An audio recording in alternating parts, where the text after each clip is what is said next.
On today's show, Sacramento Kings television analyst Kayte Christensen joins me to break down these first 15 games of the Kings season. We'll talk about the incredible week that De'Aaron Fox had, plus reincorporating DeMar DeRozan, Malik Monk, and Domantas Sabonis to this team when they return from injury, how the bench has stepped up, Kevin Huerter's play, so much to get to, and it's all right here on Locked On Kings.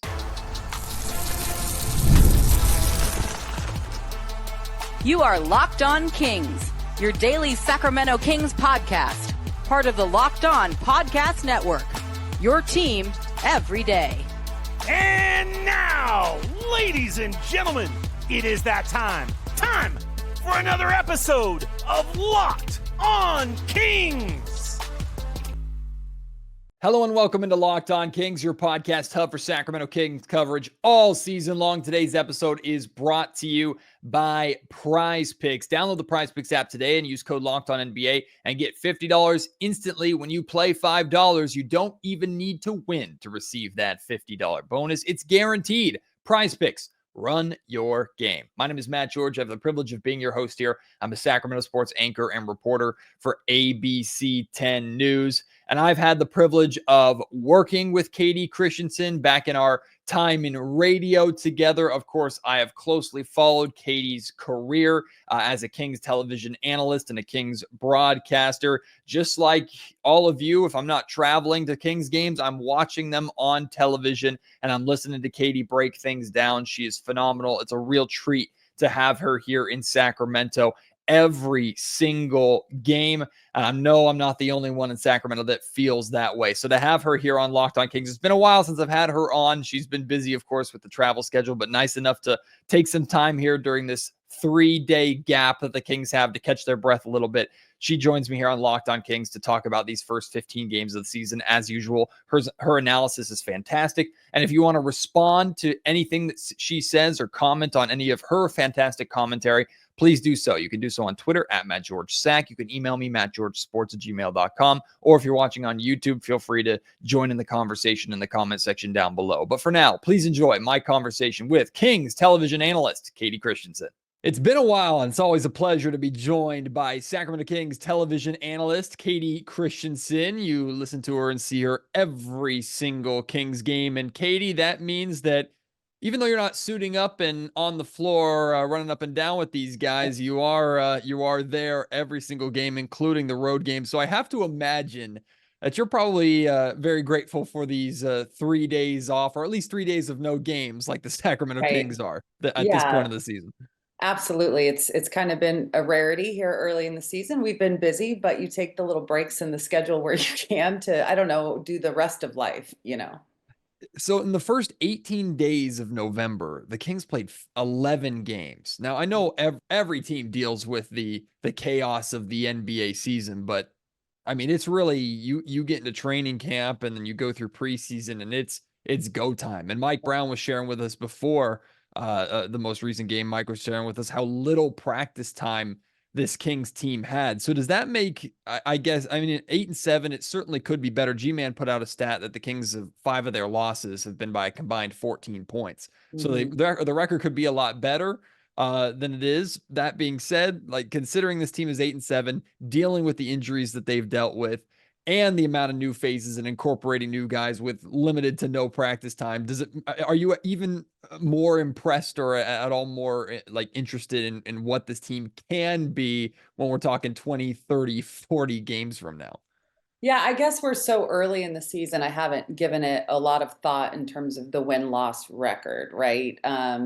Mainly because of the fact of kind of what they're dealing with in terms of integrating DeMar DeRozan is no small feat. And you've got, changes to this roster, including kind of that second unit, and then changes to the coaching staff, which all of these things take a minute to figure out and get dialed in. And, having that many games in so many days and having a typical NBA schedule where, teams that have been together for a long time and same coaching staff, all that stuff, maybe they figure it out a little bit earlier. But I have been impressed with how they've looked considering those things.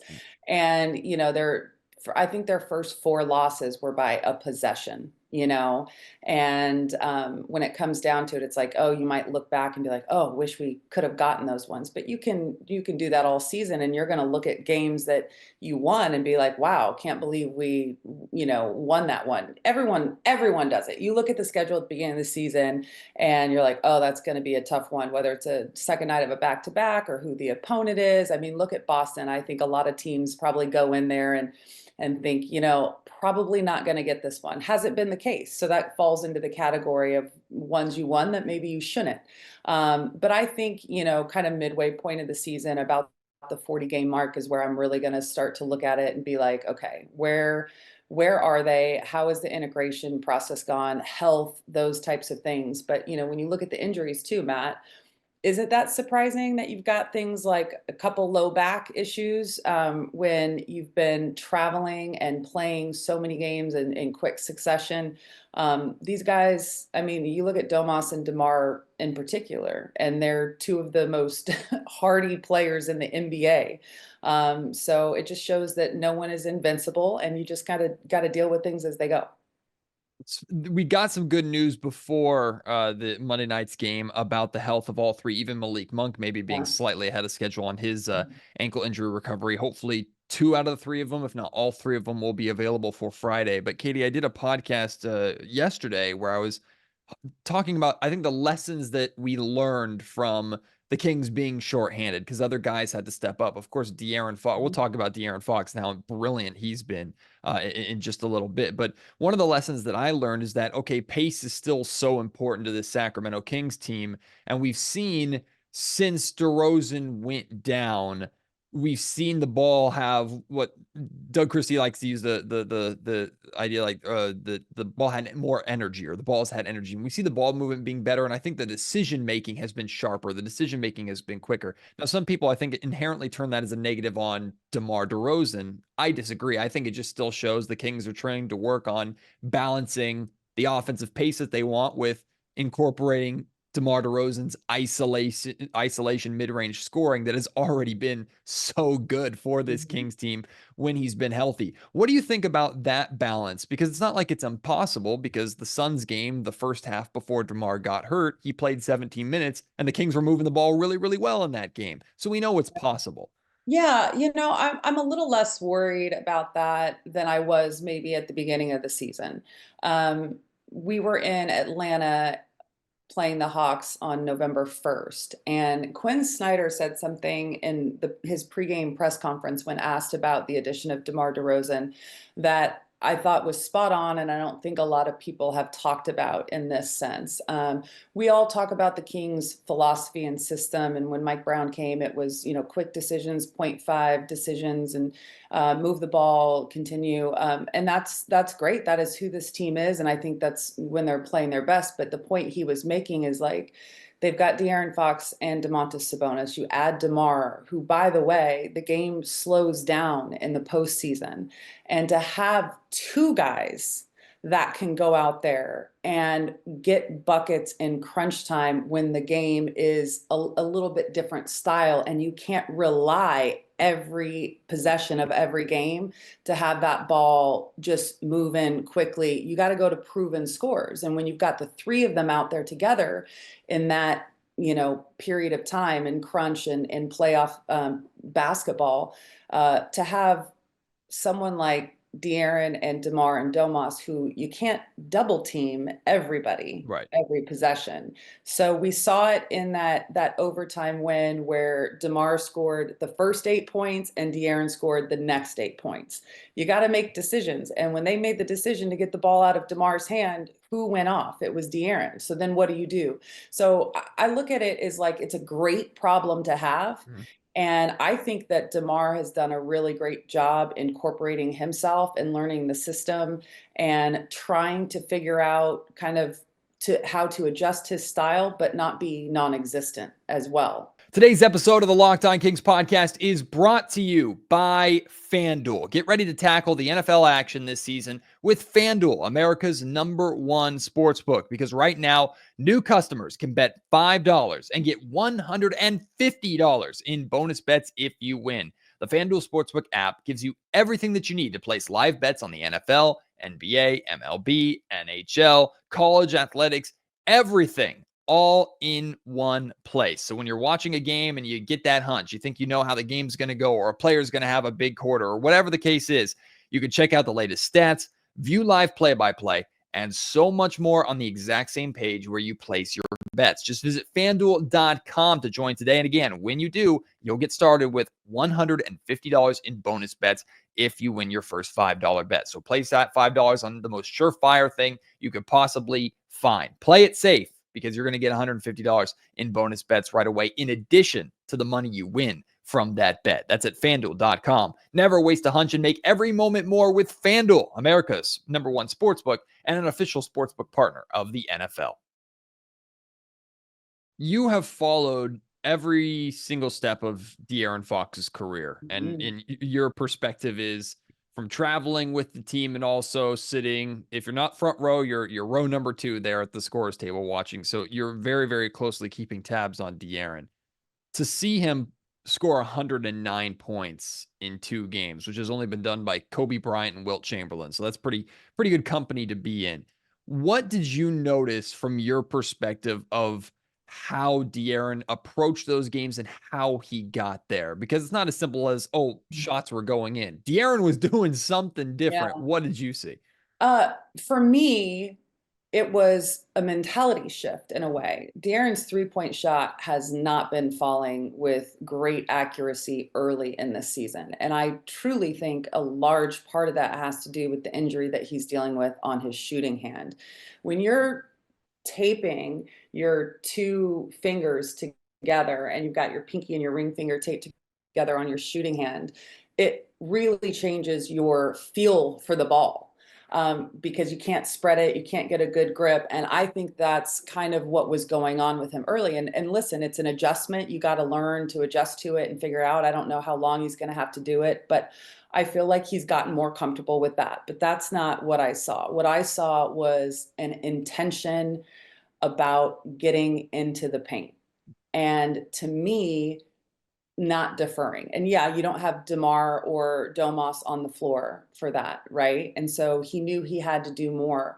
But I think that it was a really good test for him from a mental standpoint to be like, listen, not only do I have to do it, but I can, and I can figure out a way. And Mike Brown said before one of the games recently, I think it was Atlanta here at home, and he was talking about, with De'Aaron, it's about getting what you want when you want it, regardless of what the defense is giving you. And that is a superstar mentality, because most of the time you have to take what the defense gives you, because not a lot of guys in this league are able to still get what they want regardless of the different defenses being thrown at you. And this is a game, I mean, literally, because of the injuries, this is games where they're double teaming him and he's still able to get to his spots. And so I think the conversation that he had with Luke Laux, who is his workout guy and has been from the beginning, is incredibly telling, because you don't want to tell a guy, don't take threes. But I think that there was a focus on the paint first.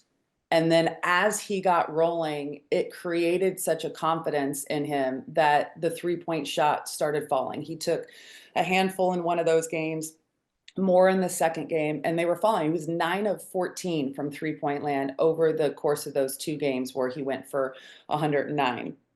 But I liked how they came and when they came. They came later, after he'd already established just an utter dominance in the paint. And how he was getting in the paint, I mean, he can get there anytime he wants, but he still gets to his left when they're trying to force him to go right. But then when the help comes in the recovery, they're trying to send him back to his right, and he goes to the right and gets what he wants there. And that, to me, it was just so spectacular to watch. And I think it's kind of a turning point for him personally. And I'm not just talking about this season. I'm talking about for him as a player and what he's capable of. And Katie, in theory, I know basketball is not played in theory and played on paper, but in theory, when DeMar DeRozan returns, Malik Monk returns, Domantas Sabonis returns, De'Aaron Fox continuing to play that way he should benefit from their presence out there, forcing the defense to make a tough decision to leave DeMar or leave Malik to help on him, or the other guys are all going to benefit from De'Aaron Fox playing in that way. So do you expect, even with, look, DeMar comes back, there's 20 points a game plus right there and a lot of shots. Domantas Sabonis can be 20 points a game. Malik Monk can go off at any time. When these guys do come back, even with the shots that they command, do you expect that De'Aaron Fox can continue to play that same way to, maybe it's not 40 to 60 points that it's resulting in, but he's still able to get to the paint, get to his spots, force the defense to react, and open up the offense even more for the Kings in that? I expect it's going to be the same. We're going to see the same. But listen, I don't want De'Aaron to score 40 a night. Right. Like, you don't want that, because no one sustains that through 82 games.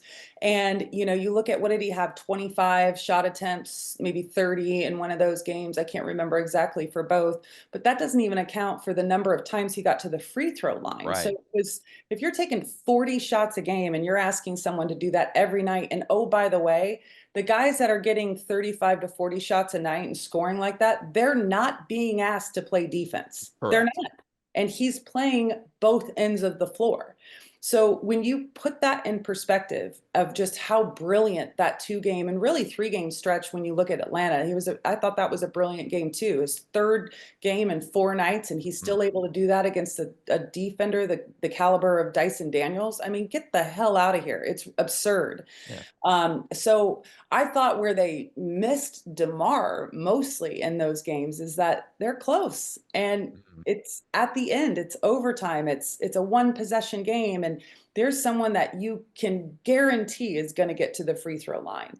And so despite the, just absurdity of what De'Aaron was able to do, it's not enough to have a guy that scores 60 or 50 or 30 every night. You need guys around him. So, when those guys come back, I expect that De'Aaron will still be as aggressive, but I don't want him getting 25, 30 shots a night on the regular. He shouldn't have to do it. He can't do it and sustain it through the season, because they need him to be as good as he's been on both ends of the floor, and that has to last. I'm really glad you brought up his conversation with Luke Laux, because that's a conversation that De'Aaron shared with us. De'Aaron's probably sick of the media at this point, because he's talked to us after every single game over the last week. So I'm sure he wouldn't mind a break post game. But he shared that conversation with us when he didn't have to. And I thought that spoke volumes to me. Is one, he has the relationship that he has with Luke, to where Luke can challenge him in that way. But the fact that a star can respond to a challenge in the way that De'Aaron has. You've been around a lot of stars through your time covering the NBA. You played with stars and to some extent were a star yourself in the WNBA. So like the importance of being coachable as a star, right? Can you speak to how different, I guess, that is, and how important that is to have De'Aaron with a mindset of he can be challenged and he will respond to that challenge in a way that I guess is historic based off of what he's done? I don't think that anyone has really discussed this to the degree that they should have over the last few years with Mike Brown being here. It's been a coaching carousel here in Sacramento. And how many different coaches has De'Aaron had? And, we've seen it from when I got here in 2006 to now. Like, the number is absurd. What is it, like 11 or 13, something crazy like that in terms of coaches. And so I think that that's actually something that De'Aaron has done really, really well since Mike has gotten here, period. His workout guy that has, spent endless amounts of time with him in the off season, working him out and making sure that, he's training and getting better and improving, has been Luke. But the moment that Mike got here, he challenged him to be a two-way player. And he responded. And not only did he respond, but he has made it his personal goal to be that guy that can play both ends of the floor and prove that he can be one of the best two-way players in this league. And so I was not shocked to hear how he responded to that challenge from Luke, because I think that that's something he's been doing since Mike Brown got here day one. Locked On Kings is also brought to you by PrizePicks. PrizePicks is the best place to get real money sports action with over 10 million members and literally billions of dollars in award winnings. PrizePicks has made daily fantasy sports accessible to all. You just pick more or less on at least 2 players for a shot to win up to 100 times your cash. Run your game all season long with PrizePicks. PrizePicks is the best way to get in on action in all sports in over 30 states, which of course includes California, Florida, Georgia, and Texas. It's the only real money daily fantasy platform with an injury insurance policy so that your lineups stay in play even if one of your players gets injured. For example, let's say you had back in the Suns game, right? You picked more on DeMar DeRozan's points, right? Well, DeMar went down with an injury, didn't play any of the second half.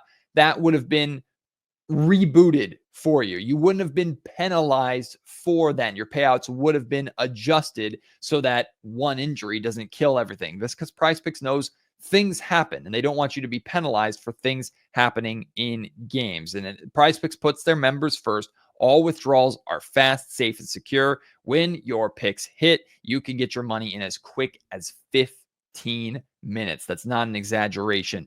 Download the PrizePicks app today and use code LOCKEDONNBA to get $50 instantly after you play your first $5 lineup. That's at PrizePicks. Run your game. Keegan Murray has been kind of under the microscope, I think, especially in these games where DeRozan and Sabonis have been out.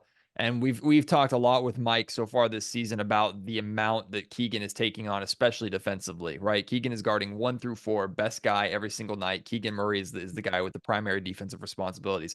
I also think Keegan has responded brilliantly to this new offensive rebounding initiative and crashing the offensive glass. He seems to love playing that way.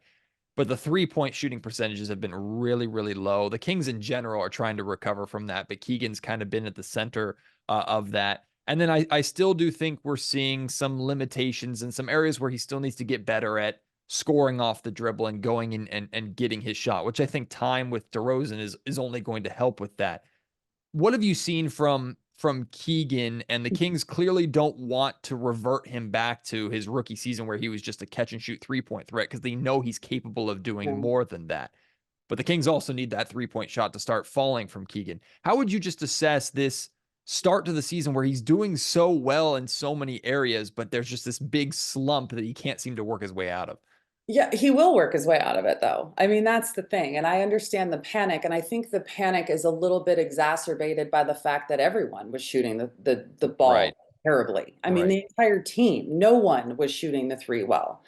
And so I think it just shines an even brighter light on Keegan because I think we're all still so caught up in his rookie season and what he was able to do as a rookie. And the expectations are like, oh, if you've just established it, like, oh yeah, that surely establishes him as, a 40% 3-point shooter every year. He's going to have 200 plus every year. No, not at all. And I personally, and I talked about it, with Dave and Jason on their show this morning, I prefer this version of Keegan, even with his 3-point shooting, because I know that the 3-point shooting is going to change. But his rookie year, he was one-dimensional, did one thing for this team, and it was catch and shoot threes. It wasn't even like coming off of DHO action and getting threes in that way, right? Right. And so I think the expectations are a little skewed because of that rookie year and just looking at the numbers. But, I don't think people look back at how he got those, right? And what he had to do, what he was being asked to do. And then last year he comes in, he's getting buckets in other ways. We saw some mid-range come out. We saw him getting, the back door to the dunk, like being in that dunker's position and doing a great job. We saw him take a massive leap from year 1 to 2 defensively. Right. He started out the year in his second year of guarding Luka and Steph straight out of the gate in one-on-one coverage and did it brilliantly. He guarded Trae Young the other night, and Trae had a terrible night. Right. He had a gazillion assists, but he didn't get any of his shots. I mean, this is a guy that's going to get 20 plus shots every night and didn't even come close to that, right? And so I look at it and I'm like, his 3-point shooting is going to recover. Now, is it going to recover to the point where he's a 40% 3-point shooter this year? No. But he does so many other things that make this team better because of it that I kind of wish people would let go of of him just being this dominant 3-point shooter. I wish they would let it go and look at the game in his entirety, and maybe even in that, take a little bit of pressure off of him that he has to be that person. Because to me, he's 10 times better than he was in his rookie year, even though he's struggling shooting the 3-ball. And Period. the numbers will support what you're saying in terms of some of the most efficient lineups in the league. Keegan Murray is at the center of them, and he's one of the most efficient defenders in the league wide, not just Well, team wide, that's league another wide. thing. We were talking about it on the broadcast the other day, and if you look at a bunch of defensive metrics, Keegan and De'Aaron are phenomenal. But we looked at one the other day, like the top 10 on floor defenders, and I can't remember because we've looked at a couple different, but I mean, the Kings had 3. They had Keegan, who was up near the top. I think he was like 3rd, De'Aaron, and Domantas Sabonis. Like, there's things that Mike Brown has talked about since day one, is making this team a better defensive team. You start at the bottom of the barrel when he came in terms of what this team was ranked in the league the year before. And he was focusing on, hey, we got to get better defensively. And people are like, oh, this team's terrible defensively. Well, they took a jump to like midway point. I mean, to be, and I haven't looked in the last couple of days since that game, but if you're 12, 15 in the league in 3 years and you still have one of the best offenses, like you're making some legit changes, and the personnel hasn't changed that much. See what I'm saying? Right. So I mean, what Keegan has done defensively to me is massive, because he's only going to get better. Yeah, the Sacramento Kings are right in the middle, 15th in defensive rating right now. That's with the injuries they've been dealing with. But also remember, Katie, it took them being a top 9 defense the second half of the season last year to get them 15th or get them right around the middle. They've started there. They've picked up right where they've left off at the very least defensively from last season, while adding a more scoring first star in DeMar DeRozan. So that's certainly encouraging. But it's never a good thing to have injuries and have guys out, right? But I do think there's opportunity in it. And we saw Keon Ellis explode for 9 3-pointers the other night, which is so fun to watch and phenomenal for him and his confidence. And we know how great he can be on the defensive end. I think Trey Lyles has scored double-digit points in 3 of the last 4 games, got back-to-back starting opportunities. So I feel like the Kings are getting their stars back and their starters back from this injury. And now they have their reserve players who have a little more confidence, as well as the legs underneath him. Trey missed all of training camp with his groin injury that he was dealing with. So it's in a lot of ways, even though the guys were so good, DeRozan was so good to start the season, the minutes load on DeRozan and Keegan and Sabonis and Fox has been so heavy because Mike has been trying to incorporate that second unit. Now he was kind of forced to. Even Jordan McLaughlin getting really good minutes here. So I feel like the Kings are bringing their stars back, and Mike has a better idea of what to do with the reserves, to where I think we're going to see a better overall team version of the Kings now with everybody coming back. Yeah, so a couple things about that. You mentioned it earlier, the lack of practice time with the schedule, right? And so Mike, knowing and having a good firm understanding of that second unit and what each guy brings individually, the groups that they work well with, it really has only had the opportunity to be formed and become more complete because of game action, not practice time. And then, you look at Jordan McLaughlin is a perfect example. Mike's like, hey, I've figured out that he is our best pick and roll player, like pick and roll, not DHO, not any of that stuff. He works really well with the bigs. Like, we can run more of that when he's on the floor, and we've seen that. But to me, last year, you lose Kevin and you lose Malik late in the season. And it was at a point when this team was fighting for, hopefully, to skip the play-in, to be in the playoffs. And then what are you going to do if you make the playoffs? To me, the injuries early have a benefit in the way, because they're not major injuries. But what it is doing is it is forcing the second unit that started out this season completely brutally. I mean, they've been one of the better scoring benches in the league the last couple of years, and they have been just bottom rung to start this season. And there's things that factor into that. Obviously Trey missing training camp, not really having a rhythm or a groove, being in game shape, all of those things. And then, of course, the time playing together. So, and I think Keon, to a certain degree, didn't really know what his role would be with everyone back healthy and, coming in and maybe just trying to not make mistakes and contribute on the defensive end.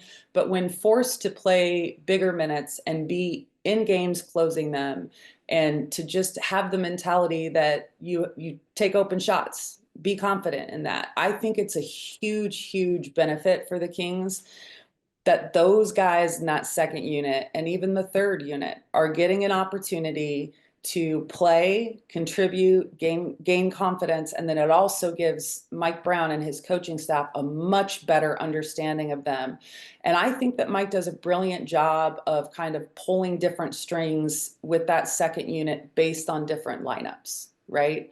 And who based on different, opponents and their lineups. And so it sucks to have guys out. I'm glad they're not major injuries and they're already working back from them, and it's not going to be a massive amount of time. But I think that what they've gained during this time has been monumental. Finally, Katie, I know it wasn't his best game the other night against his former team in Atlanta, but I mean, you talked earlier about how much De'Aaron Fox has responded to Mike Brown's coaching.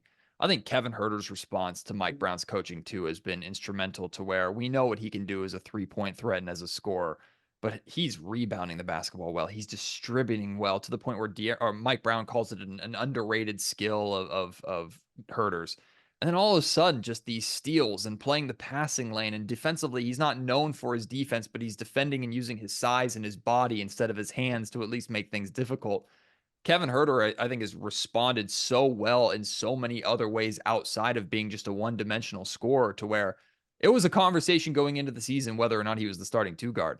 Yeah. It's not a conversation anymore. Like he's Yeah, secured that I don't spot. know. I think it will always be a conversation because that's just what people do. And even though I can rationalize and try and, give a point of view for why Mike has stuck with Kevin, like I've done it so many times. I think people just think I'm crazy and maybe toting the company line, but I'm not. I mean, it's my personal opinion. And I look at Kevin, and first I'll talk about all the things you said that he's done well this year. Absolutely. Coming off of an injury, coming back in, missed training camp, had a tough first game against Minnesota, and has just figured out a way to not only get in game shape, but contribute in all those ways. He is rebounding the ball well. That has been a really big focus for this team this season, particularly on the offensive side. But man, all of the guys that have played over the last few days, why Domas and DeMar have been out, I have been completely shocked at the way this team has rebounded, because you're going out there and you're playing against Rudy Gobert and Julius Randle, and you're still figuring out a way. You got 3 or 4 guys sandwiching, and that's something Kevin does really well. He sandwiches bigs for rebounds, comes down, and he'll get, them stuck in between him and Domas. And you just have to get a tip on it. You don't even have to, gain the access to the ball and secure the rebound, but you keep it alive and give other guys to come down and help give the opportunity to come up with the defensive rebound and closing out the possession. And Kevin has done that great. But you mentioned kind of the high hands thing. They've had a focus on kind of shrinking the floor, and when drivers put the ball on the floor of their angles and how they get in kind of to those driving lanes and passing lanes. And Kevin is so much bigger and longer, I think, than people realize. Even me, I forget it sometimes until I'm standing next to him and I'm like, man, he's so much bigger than you realize. And that has come in handy for him. He's using his attributes to the best of his ability. He's getting the most out of what he has to offer. He's never going to be a lockdown defender. You're still going to see teams try and seek him out to get the switch like we did at the end of the Atlanta game. And that's just what it is. But he's done such a great job in the team concept of defense. Same with Trey Lyles, right? Never going to be a lockdown one-on-one defender. He's not the fastest, in terms of lateral foot movement, but he is by far, in my opinion, the best team defender on this roster. Draws charges, is always in the right spot. He battles for every board. That's kind of what you need from these guys, that you don't have to be the best at everything, right? But you have to give the best of what you have. And Kevin with the high hands when he's digging down on those driving lanes and then recovering out to shooters, to have the discipline more times than not to go with the high hands, causes deflections, ends up in turnovers, that kind of thing. I love that. I love that about what he's doing. But I have to say, he was brutalized last year. Absolutely brutalized. He had a rough shooting year. And man, he shot over 36% on the season, and that's a rough year for him. I mean, the standard is very much like Keegan, where you expect this 40% three-point shooter every year, but you don't. His first year here, he shot the mess out of the ball.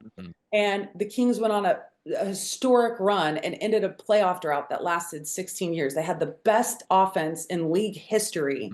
And everyone just expects that it's going to continue in year two. Like, teams aren't now game planning for players, schemes, style, philosophy to try and disrupt that. And then it ended with him, Matt, with a shoulder injury that he had to get surgery. And that's a mental minefield, if you will, as well.